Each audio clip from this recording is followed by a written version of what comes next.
D students, last class में हमने DC circuits किए थे और उसमें हमने बेसिकली देखा था ओम्स लॉ, उसके बाद सीरीज़ पैरेलल सर्किट्स और उसके बाद हमने किरचॉफ्स लॉ स्टडी किए थे। आज की क्लास में हम देखते हैं RC circuit. RC circuit is basically a circuit containing series combination of resistor and capacitor. जिस सर्किट में हमारे पास एक कैपेसिटर और एक रेजिस्टर ये सीरीज कम्बाइनेशन में आ जाए उसको हम क्या नाम देते हैं, आरसी सर्किट्स। उसमें जैसे आपको ये फिगर में नजर आ रहा है कि ये ईएमएफ एक बैटरी है, इसकी ईएमएफ ई है, उसके साथ एक हमने कैपेसिटर लगाया, एक रेजिस्टर लगाया, ठीक है। और जब हम स्विच क्लोज करेंगे तो ये कैपेसिटर चार्ज होना शुरू हो जाएगा। अच्छा, जब टाइम ज़ीरो होगा तो उस कैपेसिटर के ऊपर कोई चार्ज क्या होगा, ज़ीरो। जैसे जैसे ये इस टाइम पास होता जाएगा उसके ऊपर चार्ज स्टोर इंक्रीज होता जाएगा। तो अब इसमें देखें कि कैपेसिटर के लिए हमें पता है, कैपेसिटर के लिए Q is equal to C V, ठीक है। Q is equal to C V, V is potential difference across capacitor, mean कि अगर इसके क्रॉस पोटेंशियल डिफरेंस V है तो वो यहाँ पर आ जाएगा Q is equal to C V, की जिसके ऊपर जितना चार्ज स्टोर हो रहा है वो किसकी इक्वल है, सी वी। अब यहाँ से अगर मैं V निकालूँ तो वो क्या बन जाएगा, Q ओवर C। तो यहाँ पे इसका मतलब ये लिख सकते हैं कि जिसके क्रॉस V है वो हो जाएगा Q को अगर मैं अब ले लूँ कि स्मॉल q, जितना इसके ऊपर charge at any time t store हुआ ओवर C। जैसे जैसे इस पे इसके क्रॉस चार्ज इंक्रीज होता जाएगा, इसके क्रॉस पोटेंशियल डिफरेंस V भी इंक्रीज होता जाएगा। और जब ये potential difference maximum charge maximum हो जाएगा तो कैपिटल Q दूसरा पोटेंशियल डिफरेंस भी मैक्सिमम होगा। तो अब इसको अगर हम किरचॉफ लॉ लगाएं, यहाँ इसको ये क्लॉकवाइज देखें, करंट क्लॉकवाइज है, किरचॉफ लॉ यूज़ करें तो क्या बनेगा, E minus Q over C minus I R is equal to zero. क्योंकि इसमें ये पोटेंशियल राइज हो रहे हैं। अगर मैं यहाँ से चलूँ तो नेगेटिव से पॉजिटिव, ये क्या होगा पॉजिटिव, ये क्या होगा नेगेटिव, और ये क्या होगा पॉजिटिव, ठीक है, और ये क्या होगा नेगेटिव। तो अगर मैंने करंट क्लॉकवाइज है तो उसके अकॉर्डिंग मैंने प्रायोरिटीज़ लगा दी। अब यहाँ से यहाँ चलूँ प्लस सी, इधर से इधर जाए माइनस बी, और यहाँ से जाए इधर I R minus I are, और जो वी है वो क्यू ओवर सी है। तो ये बन जाएगा ई माइनस ये प्लस सी, इधर माइनस क्यू ओवर सी, और इधर minus I R is equal to zero. ये किरचॉफ्स लॉ हमने अप्लाई कर लिया, किरचॉफ सेकंड लॉ। अच्छा, जब टाइम ज़ीरो होगा तो उस वक्त कैपेसिटर के ऊपर कोई चार्ज नहीं होगा, और इट मीन्स कि ये टर्म क्या हो जाएगी, ये टर्म ज़ीरो हो जाएगी। तो इसका we get E minus I R is equal to zero, और इसके इसमें आई जो होगा वो मैक्सिमम करंट होगा आई नॉट। तो we get E minus I naught R is equal to zero, और I naught is equal to E over R, ये बन जाएगी, ठीक है। ये आ जाएगा maximum current when time zero है, क्योंकि जब टाइम ज़ीरो है तो इसके ऊपर कोई चार्ज नहीं है। और जब कोई चार्ज नहीं है तो उसके इसमें जैसे आप स्विच ऑन करेंगे उसके इसमें शुरू में मैक्सिमम करंट फ्लो करेगा, और थोड़ी देर बाद क्या हो जाएगा कि इसके ऊपर चार्ज स्टोर होना शुरू हो जाएगा। अब ये जो चार्ज है ये फर्दर इधर से मतलब कन्वर्शन करंट देखिए तो इधर पॉजिटिव चार्ज को ये अपोज करेगा, तो वो करंट कम होता जाएगा। मीन कि इनिशियली करंट मैक्सिमम होता है, फिर टाइम के साथ साथ करंट जो है वो कम होता जाता है। तो मैक्सिमम करंट क्या आ गया, ई ओवर आई आर, वो इसके इक्वल आ गया। और अच्छा, अब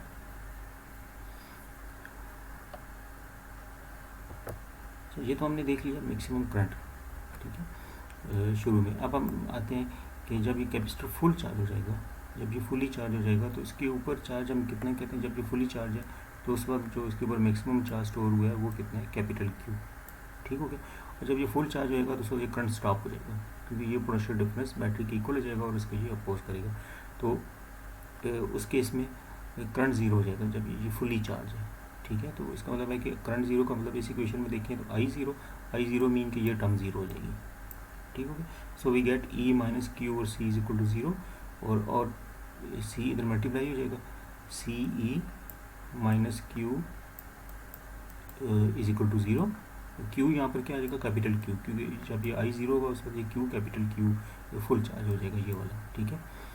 तो capital Q is equal to zero, ये हमारे पास बन जाएगी Q is equal to C into E. Equation Q is equal to ये इधर जाकर प्लस हो जाएगा, Q is equal to C E, is E M F of battery, ये आ जाएगा मैक्सिमम चार्ज। तो हमने दोनों देख ली कि इनिशियली जब टाइम ज़ीरो है करंट मैक्सिमम है तो वो मैक्सिमम करंट ये आ जाएगा, और जब ये फुली चार्ज हो जाता है तो उस वक्त करंट ज़ीरो और चार्ज मैक्सिमम हो जाता है। ठीक हो गया।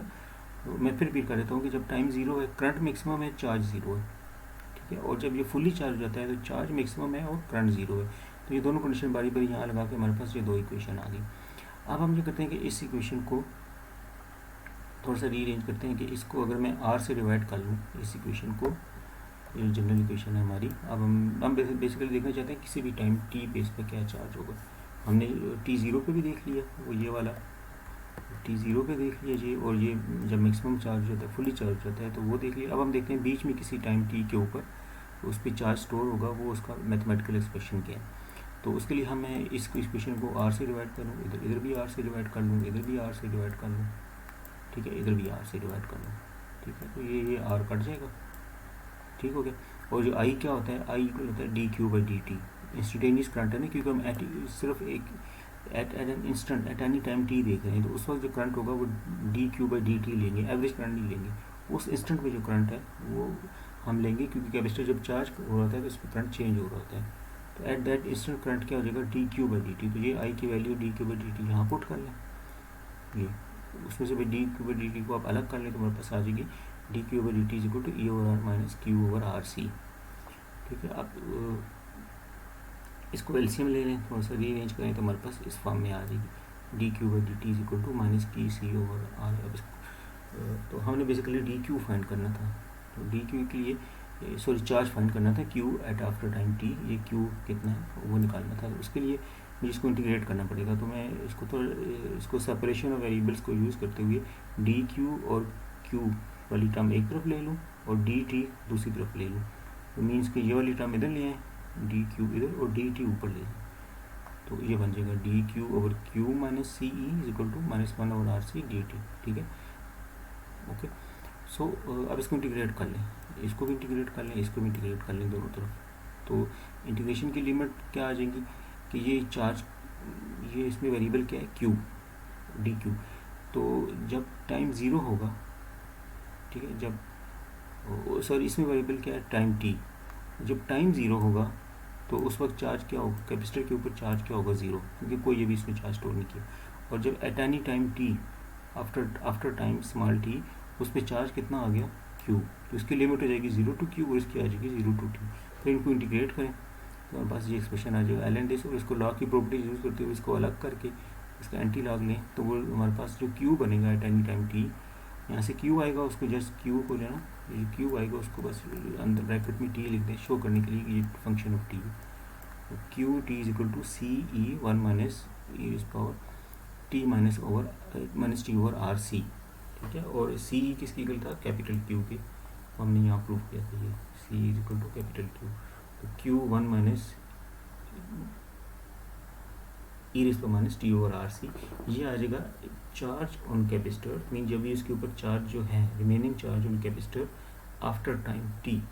ठीक है, ये charge on capacitor after time T, कि टी टाइम के बाद उस पर कभी कितना चार्ज रहता है। जैसे जैसे टाइम इंक्रीज होता जाएगा ये आंसर क्या होता जाएगा, ये बढ़ता जाएगा। ये क्यू मैक्सिमम चार्ज है। ठीक है, और इसको अगर हम प्लॉट करें तो हमें बस ये ग्राफ बनता है, टाइम इंक्रीज होने से ये चार्ज जो कैपेसिटर के ऊपर स्टोर है वो इंक्रीज हो रहा है। ठीक है, और एट एनी टाइम ये मैक्सिमम चार्ज किसकी इक्वल आ जाएगा, सी ई की इक्वल आ जाएगा। ठीक है, जो कि प्रैक्टिकली पॉसिबल नहीं है क्योंकि 100% कैपेसिटर जो फुली चार्ज नहीं होता। तो अब इसमें ये देखें कि इसमें शुरू में अगर आप इसका देखें ये ग्रेडियंट निकालें, शुरू में ग्रेडियंट या स्लोप निकालें, वो ज़्यादा है, बाद में स्लोप कम होगी और बाद में देखिए और कम होगी। जैसे जैसे ये टाइम बढ़ रहा है इसकी स्लोप कम हो रही है। स्लोप इसकी क्या है, Q by T, Q by T, मतलब इसकी क्यू बाई टी क्या बन जाएगा, यू कैन से चार्ज। तो और अब ये कह सकते हैं कि जैसे जैसे ये इस पर टाइम गुजर रहा है, ये शुरू में ये फास्टली चार्ज स्टोर हो रहा है, इसके ऊपर ज़्यादा रेट से स्टोर हो रहा है क्योंकि क्यू बाई टी रेट आ जाएगा। शुरू में जो है वो ज़्यादा रेट से चार्ज स्टोर करता है, फिर आस्ता आस्ता ये स्लो रेट से स्लो करता है, यानी कि शुरू के 1 सेकंड में बहुत ज़्यादा चार्ज स्टोर करेगा, अगले में 1 सेकंड में कम स्टोर करेगा, उससे अगले में और कम स्टोर करेगा, तो रेट डिक्रीज होता जा रहा है। क्लियर। तो यहाँ से जो टर्म है टी और आर सी वाली टर्म, ये आर सी विच इसका टाइम कांस्टेंट, इसकी अगर आप आर सी की आप निकालें यूनिट्स तो ये सेकंड की यूनिट बनती है, तो इसको क्या कहते हैं, टाइम कांस्टेंट टा। और टा ये वो टाइम है जिसके ऊपर कैपेसिटर जो है वो तकरीबन 63% चार्ज हो जाता है। मीन कि जब टाइम 1 टा के इक्वल होता है तो कैपेसिटर ऑलमोस्ट 63%, इसको 100 से मल्टीप्लाई करेंगे तो परसेंट में आ जाएगा 63.2, तो ऑलमोस्ट 63% कैपेसिटर चार्ज हो जाता है। तो वो टाइम क्या कहलाता है, टाइम कांस्टेंट। अच्छा, अब टाइम एक टा के बाद वो कितना चार्ज हो रहा है, 63%। अब हमने देखा था कि जैसे टाइम गुजरता है चार्जिंग स्लो होती जाती है, तो अब इसको ऑलमोस्ट फुल चार्ज होने के लिए जो अगला टाइम लगता है वो तकरीबन 4 टा है। तो ये टोटल जो टाइम बन जाता है वो 5 टा की इक्वल जाता है कैपेसिटर को फुल चार्ज होने के लिए।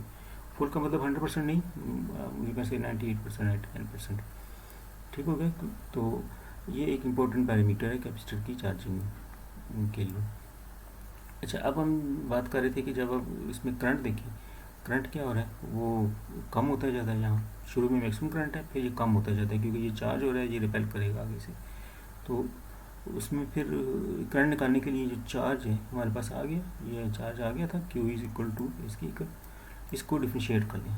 तो ये इसको डिफ्रेंशिएट करेंगे तो क्या बनेगा, dQ/dt, वो आ जाएगा करंट I। ठीक है, I is equal to dQ/dt, और इसको डिफ्रेंशिएट करेंगे तो ये बन जाएगा E/R माइनस T/RC। तो इसमें देखिए करंट क्या होगा, वो एक्सपोनेंशियली जब जैसे टाइम बढ़ेगा ये करंट यहाँ एक्सपोनेंशियली वो डिक्रीज करेगा। लाइक जिस तरह ये नजर आ रहा है कि टाइम 0 पे करंट मैक्सिमम है, I0 ये था, E/R जो हमने पहले निकाला है। जैसे जैसे टाइम गुजर रहा है ये करंट कम होता जा रहा है, और करंट इससे कम हो रहा है कि शुरू में देखें फास्टली करंट ज़्यादा रेट से ड्रॉप होता है, ग्रेडियंट ज़्यादा है, और बाद में फिर स्लोली कम होता है, और लेकिन ओवरऑल कम हो रहा है। इसमें भी वो टाइम आ गया जिसमें अभी आफ्टर 1 टाइम जो उसमें करंट हो जाएगा वो 36% रह जाएगा। यानी कि आफ्टर टाइम टा 1 टाइम कांस्टेंट जो करंट है वो 36% रह जाता है, 100% से कम होकर 36% पे आ जाता है। तो ये बेसिकली था RC सर्किट। इसमें हमने देखा चार्जिंग है, डिस्चार्जिंग ऑफ कैपेसिटर। तो उसमें हमने चार्ज का देखना है कि हमने देखा कि किसी भी टाइम टी पे कैपेसिटर पे जब चार्ज कर रहे होते हैं तो आफ्टर टाइम, सॉरी अभी हमने चार्जिंग का देखा है कि जब करते हैं तो आफ्टर टाइम टी उस पर चार्ज या वो किसकी इक्वल होता है, वो ये एक्सप्रेशन है। ये एक्सप्रेशन हमें ये बताता है कि आफ्टर टाइम टी कैपेसिटर के ऊपर कितना चार्ज अभी हो चुका है, और ये बताता है कि उसी टाइम पे करंट कितना है अभी, उसमें इंस्टेंटेनियस करंट कितना है जो फ्लो कर रहा है। अच्छा, अब हम देखते हैं डिस्चार्जिंग ऑफ कैपेसिटर। डिस्चार्जिंग के लिए हम वही करेंगे, अब वो जो कैपेसिटर हमने चार्ज किया था अभी, इस पर टोटल चार्ज कितना हो गया था, प्लस Q, ये मैक्सिमम चार्ज है इसके ऊपर, अभी फुली चार्ज है, और इसको हमने रेजिस्टर लगाया। जब हम स्विच क्लोज करेंगे तो ये डिस्चार्ज करेगा, और इसके अंदर चार्ज कैपिटल Q से कम होकर किसी भी टाइम टी पे कितना रह गया, स्मॉल q।